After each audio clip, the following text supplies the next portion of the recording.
Isang araw sa loob ng bahay, si Miguel may ibinida sa mga housemates. Sino artista ang walang pakialam? Ida! Melay ko.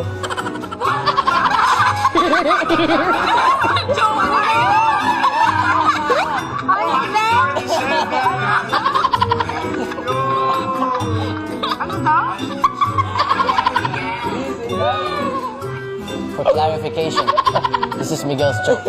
Sinong artista ang lagi nakakita ng mga pangyayari? Sino? Bea Saw. Ano daw? Sino? Sino yung artista ang laging nagtatambay sa labas ng second floor? Sino? EJ Balcony. Ang corny na